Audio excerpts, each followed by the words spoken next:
Hello, everyone, and welcome to the webcast for Ignite Your Creative Genius and Spark Your Creative Soul Project Mastermind. Let's see if I can get this computer screen to work.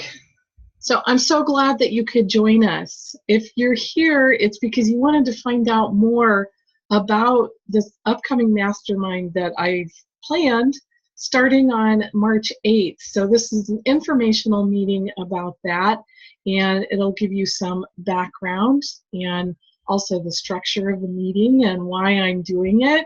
So I put together a slide share or PowerPoint presentation to kind of help with that. But first of all, I just want to say thank you and welcome. So who is this mastermind for? That's the first thing that I want to cover. This mastermind is for women solopreneurs. It's for writers and artists and creatives. So whether you're wanting to write a book or create a tarot deck or even create a workshop for your clients or some other kind of creative project, this is for you.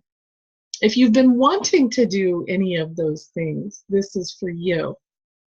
If you've been worried about not even getting started or finishing that book that you wanted to write, or that song that you wanted to write, or that performance you wanted to put on, and you're worried about not completing that before you actually leave this planet, this is for you.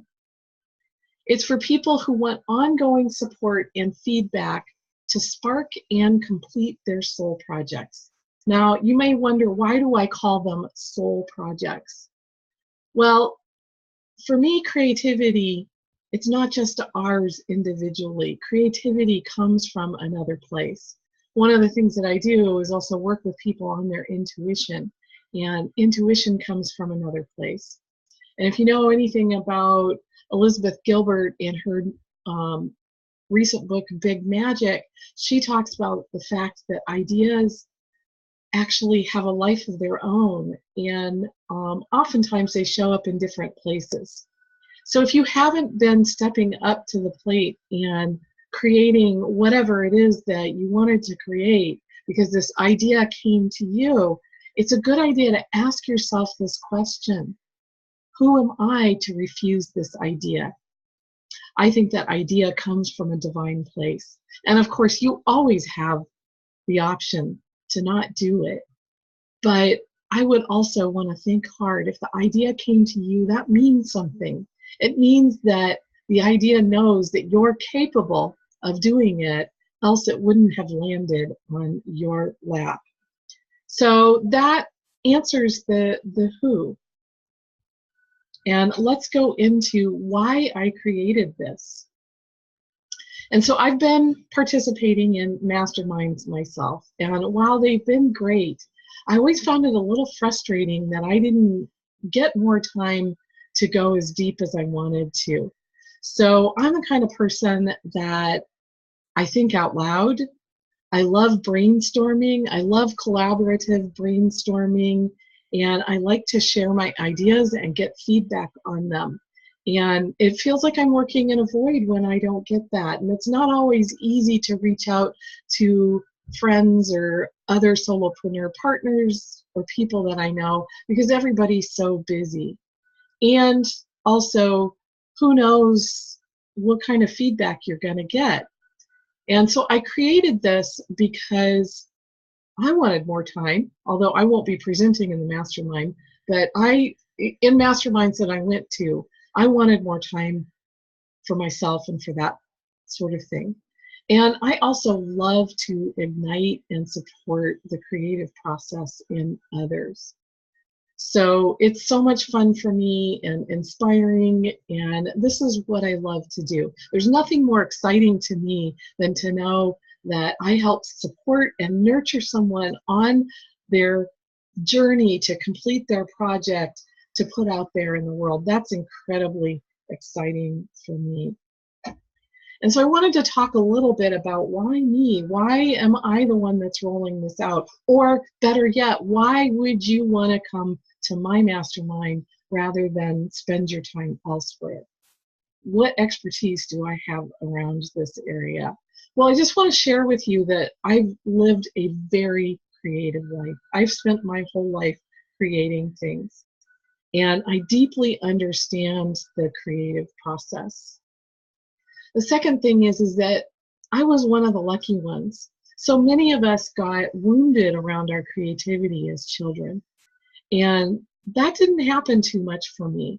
In fact, I lived next door to a woman who was an artist. Her name was Alice. And in my preteen years, she totally fostered my creativity. She encouraged me. She gave me positive feedback. She challenged me to try new things and do things differently. So I was really, really lucky to have that. And I think it's one of the reasons why I've been such a creative and continue to be such a creative person. And that is what I've done. So my first career was actually in apparel design and pattern making, and I got my bachelor's degree in that field, and then realized that the fashion world wasn't the right place for me. But I didn't stop creating when I got out of that business. I continued to create, and my creativity is very expansive. I love to try new things. And so you can see on the screen here that there's a lot of different examples of things that I've created more recently. So I'm just getting ready to publish my second book, which is called The Inner Tree. So you can see the book cover for that right there on the screen. And the artwork on that book cover was also created by me, although it's a graphic artist who put it into the context of the book cover. But that's my painting. And you can see behind that book is my novel, The Curious Magic of Buckeye Groves, which I published in 2014. So I am a writer, and I write a lot.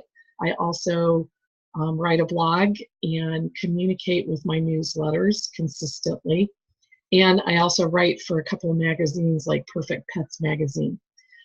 So a lot of writing, and I love writing, but I also love creating art. So on the lower part of the screen, you can see that I mostly love to do very hands-on multimedia things. So I create spirit bags to hold people's sacred items. I create jewelry, so that you can see down there is a tree that I put on a cabochon for a necklace. I create magic wands and other special things for people. And then up in the upper right-hand corner is another painting that I did recently. So painting is something that I've taken up recently, and I'm having a lot of fun doing that. So that just kind of gives you some background on, you know, how deep I am into the creative process and how well I understand it, which means I also understand what gets in the way, because I'm a deeply introspective person. And that carried me into becoming a certified professional coactive coach. So I am trained and certified as a coactive coach, which means that I went through a rigorous program for over a year to learn how to coach people, which I completed in 2014, and I've been coaching people since then. And coaching is all about learning. And so I'm very good at following my curiosity to find out what makes people tick, and to ask really compelling questions to help people go deeper. And also understanding how our values motivate us, and so helping to guide people to look in and trust their inner guidance. So that just gives you a little background on why I feel like I'm the perfect person to lead this mastermind. So the next thing that I want to talk about is the structure of this mastermind. So you see I've got Ignite and Spark up there, and the mastermind is going to be 2 hours long. We'll talk more about when that's occurring, like what time and what dates. But it's a 2-hour meeting. And basically the first hour is all around Ignite, and the second hour is all around Spark. So let me talk about what those things are. So you can see I've listed them. Ignite starts with inner guidance. So as I mentioned before, the creative process comes from deep down in our roots, which I believe are tapped in to the divine creative womb of the universe. So that inner guidance comes from within us, but also from beyond us. And when we listen to that inner guidance, we begin to nurture it. So nurture is all about listening attentively and giving weight to that inner guidance. So we're giving it our full respect. And what happens is when we give it our full respect and we listen deeply, then we gain insight. And so the insight comes from that deep attention, and that can help lead us down the path to expression and fulfillment. And so when we listen to our inner guidance, nurture it, and follow up on the insights we receive, what happens is we begin to gain trust in what our inner guidance is telling us. And that's critically important. It's really hard to create if you can't trust yourself. And part of that is also experimenting and exploring. We are all creative beings. Every single human on this planet is a creative being as part of a creative universe. But the thing is that it takes time to develop skills. So we tend to get those things mixed up. We think, oh, because I'm not very good at drawing, I can't be very creative. And that's just simply not true. Creativity is all over the place. And yes, it takes time to develop skill to draw very well or to write very well, but that doesn't mean that you're not creative. And also when we nurture that creativity that way through experimentation and exploration, it can get very expansive, and we're nurturing those skills along the way as well. So the experiment and explore, it builds our capacity for more inspiration, more trust, more fulfillment, and also for surprise. So here's one of the things that I've learned about my creative process is that I'm often surprised about what I create. And that's one of the things that tells me that it comes from somewhere else. But it's also part of the experiment and explore process. So sometimes I'm dealing with a mistake in a painting or writing, and I have to kind of deal with the challenge of what am I going to do about that? And what happens, I found often, is I come up with a solution that I would have never thought about in the first place if the mistake hadn't been made. And so that's all part of that experiment and explore in the Ignite part of this meeting, which is meant to ignite your creative genius and get your creative juices flowing so that you can create. And we will be doing visualizations and activities and discussion and exercise around that in the first hour of the mastermind. So let's move on to the second hour of the mastermind, which is Spark. And so Spark is all about the kind of feedback that we'll be getting, because each person that signs up for this mastermind is going to get, in one of the weeks, is going to get a full hour to present and receive feedback.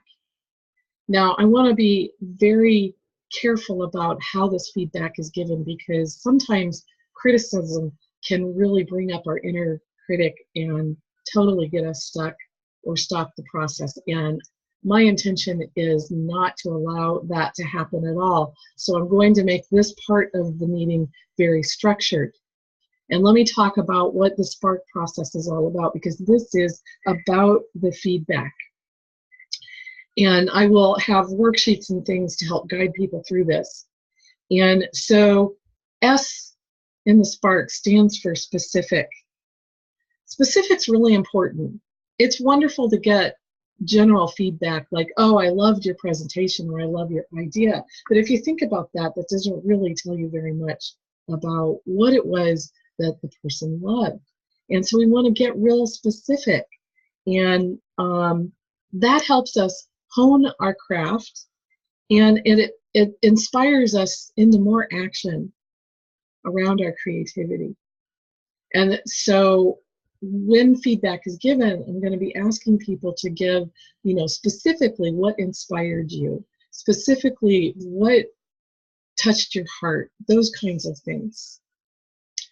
Then the P stands for positive. So positive, positive, positive is what I want to say. There's a way in which we can give even constructive feedback in a very positive way. And so it's not criticism. It's offerings about what might have been missing or what people wanted more of, maybe even what people wanted less of.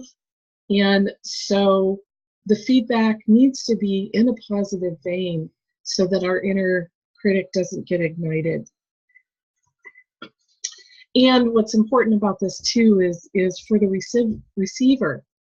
One of the things that's really important here is remembering that feedback is very subjective. It's just the opinion of the person that it's coming from. It is not a universal truth. I don't care what the background of that person is or how much of an expert they are. It's still an opinion. And so it's always up to you as the receiver to take it or leave it. So that's what positive is about.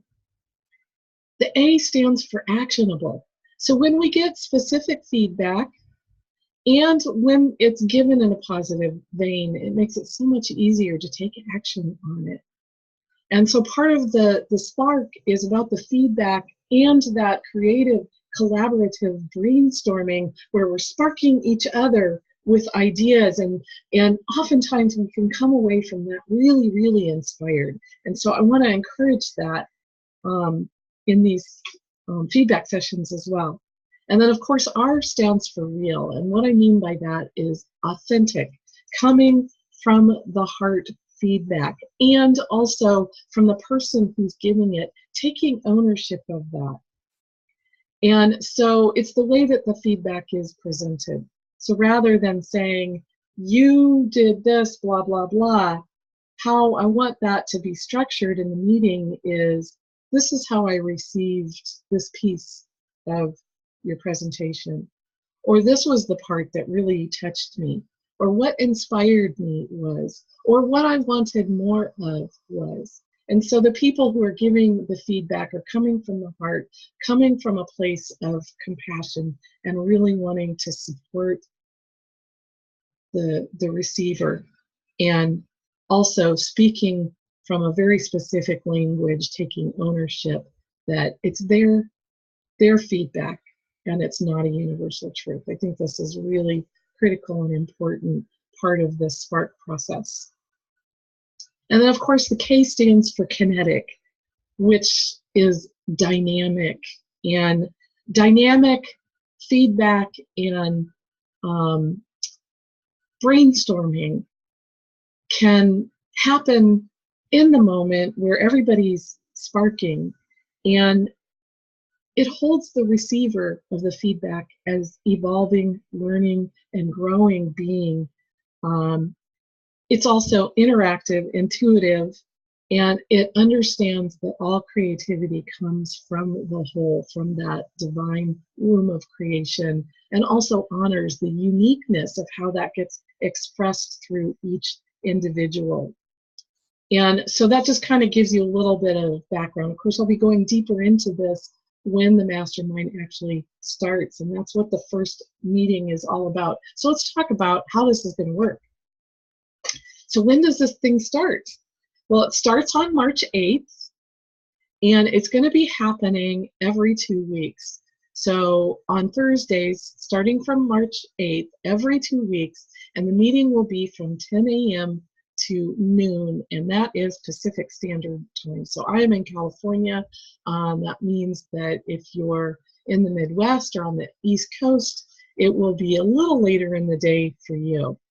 And like I said, it's going to meet every 2 weeks. We have 7 total meetings.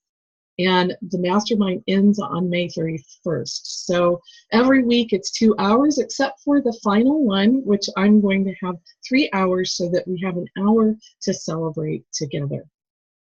And so that's when it's going to be starting. So you may be wondering how, and let me talk about that a little bit. So it is going to be held in my home, but I'm also going to be doing it by Zoom because I want people from, you know, I'm offering that out to my clients as well who are all over the US, and so I want them to be able to participate. And so the meetings will be on Zoom and live in my home if you live in the Bay Area, and you can get here, which is in Concord, and you'll get all the details when you register for this. And so I'll also be recording it on Zoom. So that's great for you when you're participating, especially when it's your week to do your presenting, because we'll capture your presentation and the feedback that you're getting so you can always go back and look at it. And a component of this is if you're a solopreneur and you haven't started using Zoom or doing a whole lot of presentations, then you'll get some extra learning here to help you out. Zoom is a wonderful tool to use. I love using it. I use it with my clients all the time, and so there'll be a bit of learning around that too. And you'll get comfortable with it in a safe environment so that you'll feel like you can fly when you start to go make presentations on your own. So that's a benefit, a kind of bonus of doing this. And so let's talk a little bit about the cost. So for right now, I'm doing early bird, which is only $97. That's $97 for seven weeks, basically. That's 14 hours of time that you get that's pretty focused on igniting your creativity and supporting your process and sparking you and getting feedback. And the reason why I'm doing it at such a low price is because this is the first time that I'm rolling this out. And so it's a bit of an experiment for me too. And so I'm offering it at a really low price because I want people to participate, and it's a first time offering, and I think we'll all learn together from this. And from there, we could figure out what we might want more of. So that's why I'm offering it at such a low price. Of course, if you wait until the final week, then the cost is going to go up to $107. Still not a whole lot more, but it will go up. So I want to encourage you for an early registration. And how do you register? Well, you can see on Eventbrite that I have the it's set up there so that you can go and register for the event. And then, of course, I'll be contacting you with more specific instructions as March 8th gets closer. And so you can write that down, but don't worry too much about writing it down because I will follow up with an email to you with the registration website so that you can just click the link and go in there easily. So you don't have to worry about writing it down.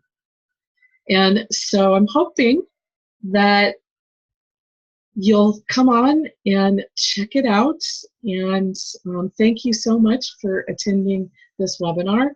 Please contact me if you have any questions. And that's it. Thank you.